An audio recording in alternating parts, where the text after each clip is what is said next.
Hey everyone, welcome.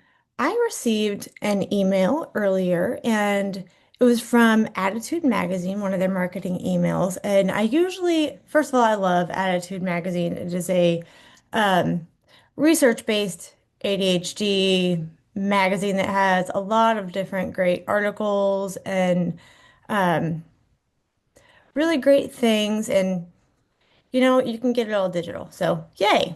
Anyway, so today I got an email and one of them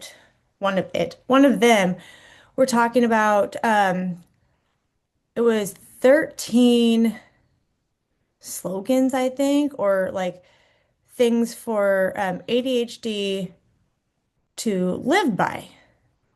And I loved it. And so I wanted to share it with all of you. Hopefully I wasn't frozen for all of you. Um, let's see, where is it? Okay.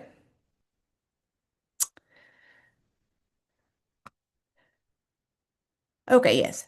You can see all of my tabs up here and attitude 13 slogans for navigating life with ADHD. And this was written by Mark Burton, Dr. Mark Burton, and Dana Cruz. So I am in no way trying to take credit for this, but I love this article because some of these I didn't even know about. So number one, treat yourself like a good friend. And I totally agree with that because we,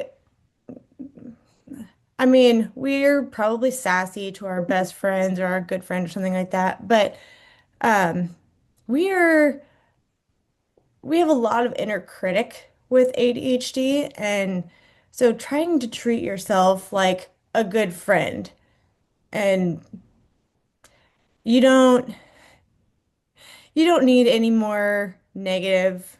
So no one's perfect. Treat yourself like you would a good close friend. Number two, assuming it's executive functioning first. There's a lot of things in life that people, especially with ADHD, people take as like being lazy or rude or lots of different things. Let's see, behaviors that can appear uncaring or oppositional. Those are often connected with ADHD. And ADHD, I mean, there's a lot in the news right now. It's no one's fault. It is a biological medical condition and it impacts life management skills. Those are called executive functioning, if you've never heard of that. And those include managing attention, emotions, tasks, information, effort, and behavior. And like, I mean, that's life, y'all, right? That is life. So whenever something is kind of going awry or you're struggling with it, um, A, yes, it says assume that it's executive functioning first, but look into it because I agree with this because it says if you or someone you're caring about is struggling, identify the specific executive function challenges involved, meaning get to the root. Um, what like micro task is associated with this that you generally have issues with? Is it triggering you? Is it, task management? Lots of different things. Managing attention. So, like, check into the executive functioning piece of it first. Avoid shoulding. This is a big one, and one that I have to point out with myself a lot, but also with coaching clients is avoid shoulding because a lot of times, especially in adults, we've been raised to do certain things, be certain ways, and we receive a lot of like, hey, you should do this or you should do that, and it's not all bad. Not saying it's all bad at all. Um, But sometimes we take that in and are like, Oh, I should. I remember one time I was talking to a friend of mine in college and like, like I should probably be more into um like history or performing arts or something like that. And she looked at me and she's like, "Why? Like if that is not as important to you, then like that's fine to be you. Like you're not as interested in it. That's not a problem." And that I always go back to that because I hear a lot of people say like, "Oh, I should probably do this or I should probably be like that." And a lot of times that is taking external expectations or beliefs or um, you know, just generally external factors and taking them to heart saying, "This is who I need to be. This is how I need to be." And so if you take should out of it and say, is this who I want to be? Or is this who I am? Like, where dig into that a tiny bit and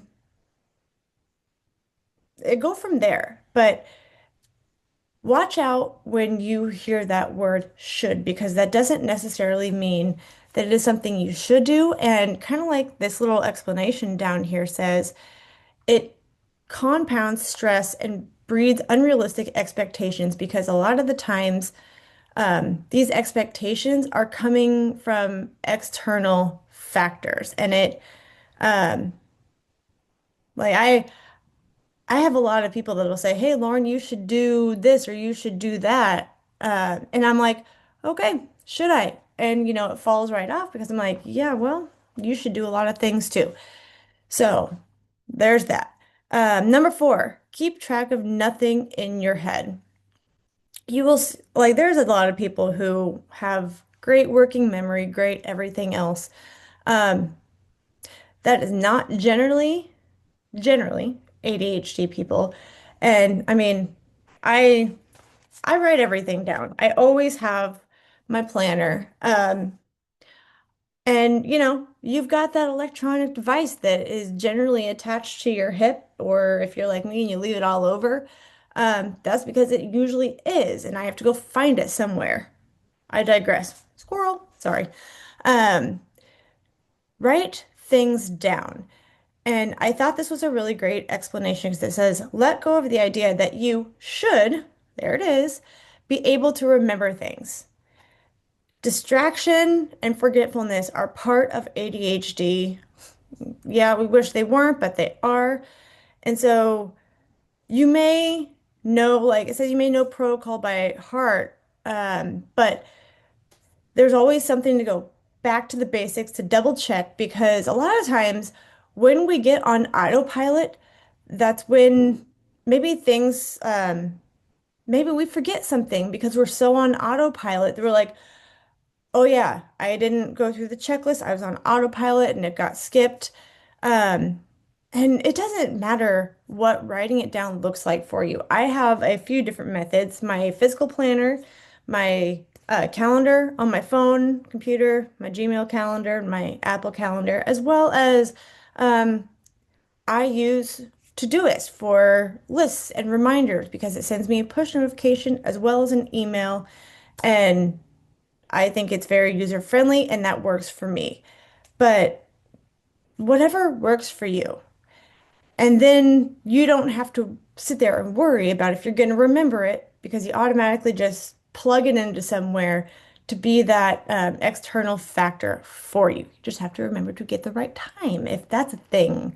So can't mark like 7 p.m. when you need to do something in 7 a.m. because otherwise you won't get reminded. Anyway, um, do it now or write it down. That that is that is an interesting thing with ADHD because,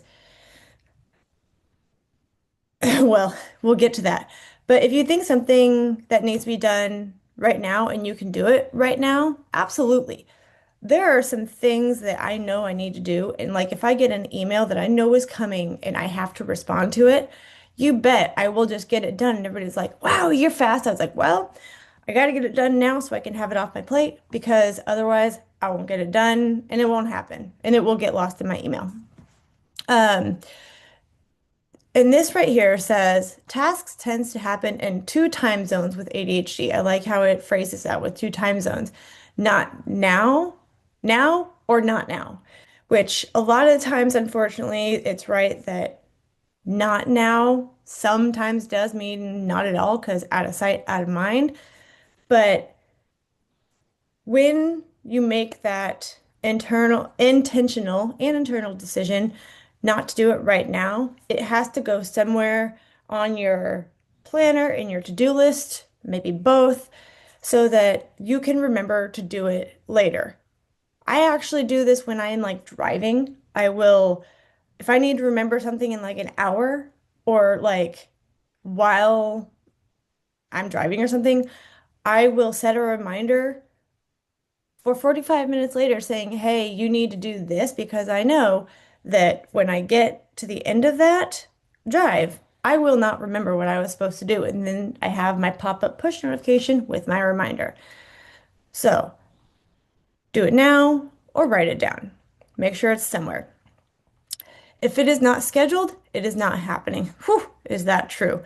Um, if it is not on my schedule, it is not happening. I don't remember it's happening.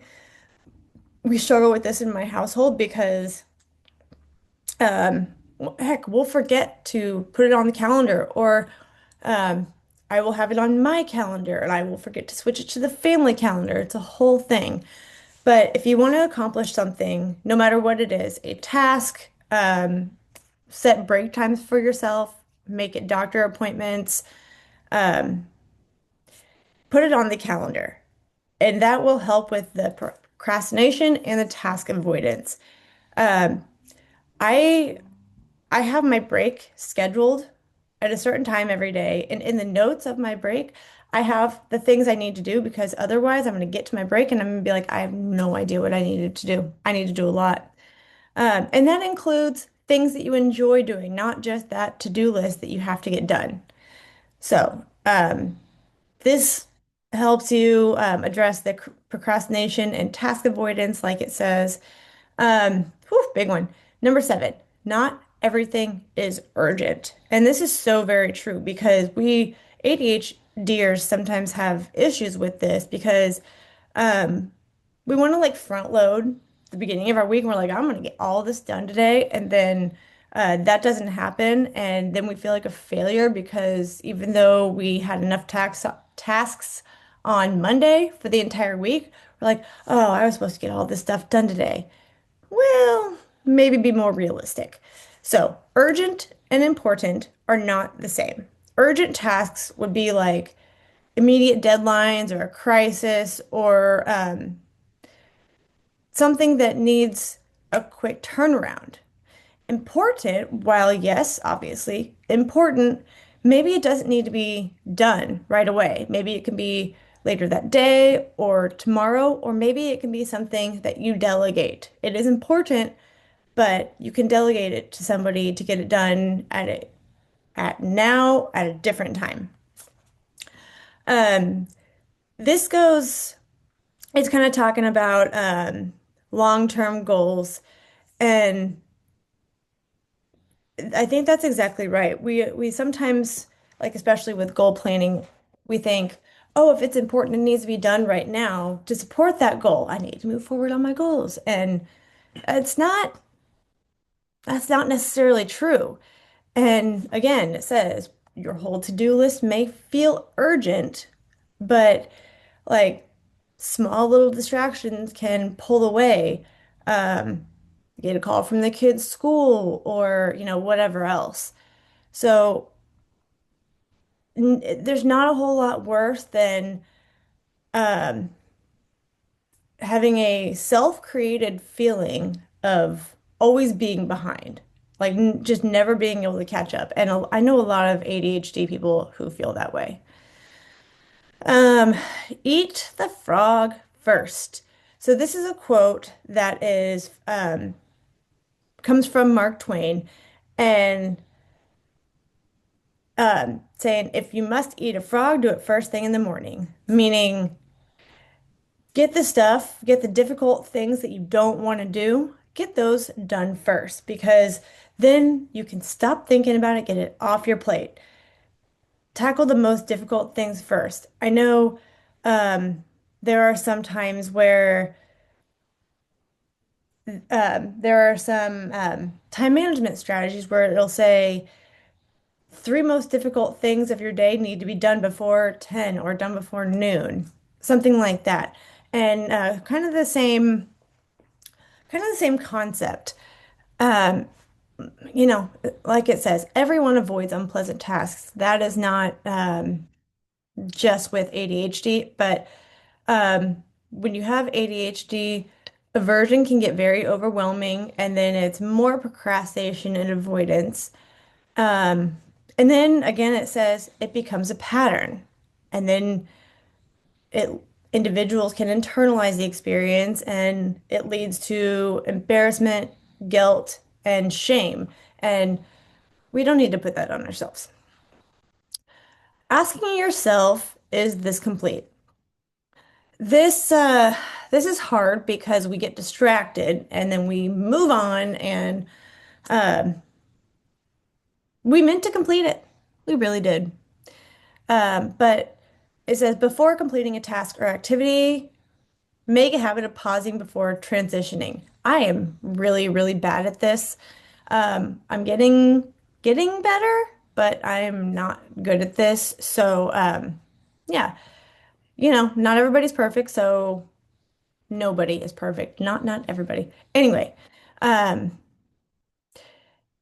do your best to pause. We all need to pause and slow down a little bit anyway. But and even if this happens later, that's fine. Is it complete? Oh no, I need to go back and finish this. So just keep that in mind. This is number 10 is a hard one. Is your phone using you? And my answer would be yes and no. Obviously, I use my phone and I get caught in the scroll or go down the rabbit hole of a email that I didn't know I was going to get, and I'm like, "Ooh, that's interesting, shiny." Um, it's different. Everybody, so many people live life so much by their phones right now with email, with calls, and being able to be on the go and do those things. And there's one, it's one thing to be intentional about your technology use and that is what it is. That's okay. But there's another thing if you're um, using it to do a lot of the mindless scroll or um, wasting time.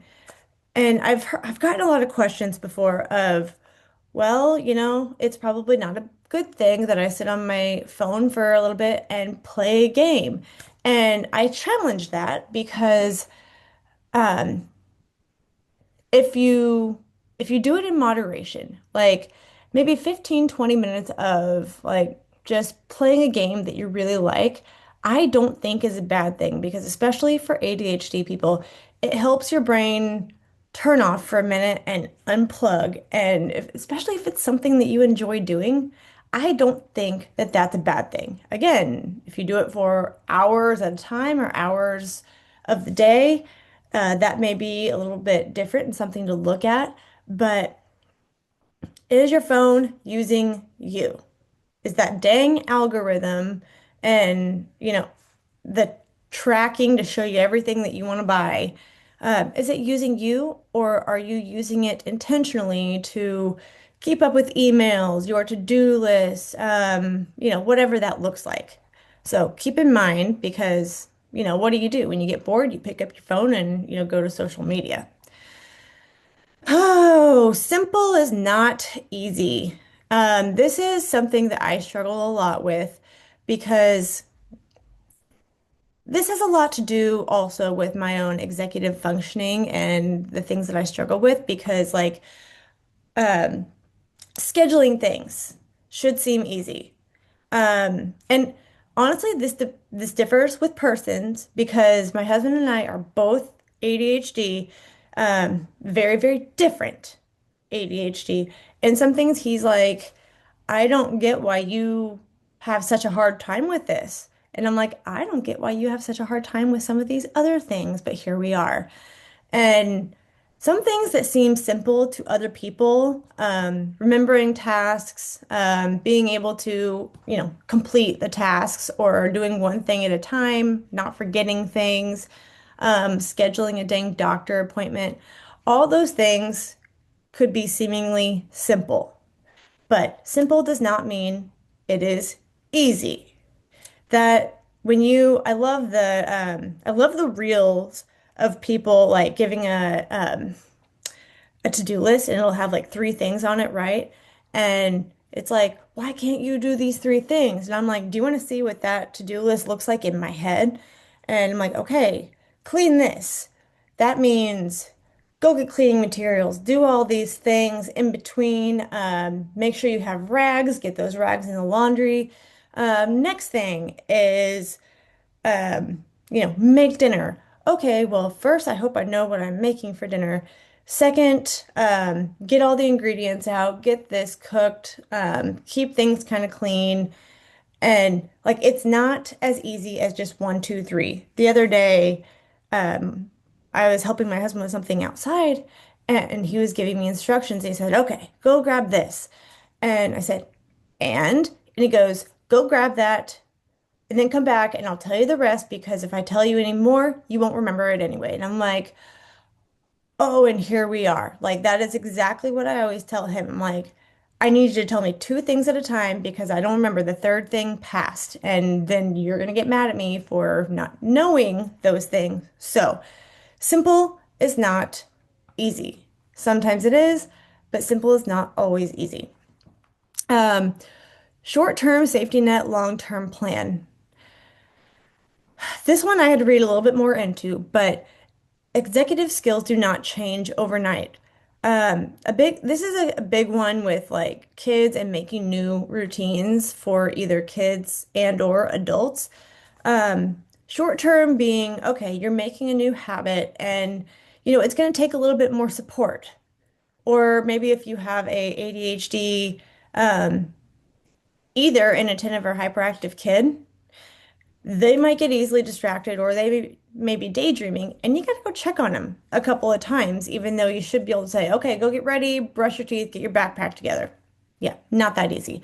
So, having a short-term solution to then build the long-term plan off of is much needed. Um, and then a long-term plan using the evidence-based interventions that gradually strengthen abilities for the toolbox. Yeah, absolutely. Because we all have strengths and challenges, and some people do things easier than others. So, doing those things as it looks for you, because it'll look different for everybody. And then 13, how you feel determines what you do. I recently read something that said ADHD has a interest-based nervous system when other than and not a like priority-based nervous system. And so if we are like stressed and overwhelmed and not emotionally regulated, um, that is going to completely take over. And so, like, when I am stressed and overwhelmed and, whatever else, I'm going to do things a lot differently than I would when I'm not stressed and overwhelmed. And when I am stressed and overwhelmed, doing anything is going to take a whole lot longer because I have to actually, like, it's the difference of energy usage. So, how you feel determines what you do. And it becomes harder to manage those dang executive function skills when stress and emotion are not in control. It becomes a nasty cycle. Um, and yeah, okay, so this says create your own slogan because we all kind of tend to say the same things all the time. But I hope this helps. I will put a link to this in in the notes so that you can check it out. But I hope this was helpful and like and subscribe if you would like to see some more of when I do this. So I hope you have a wonderful day and I will see you next time.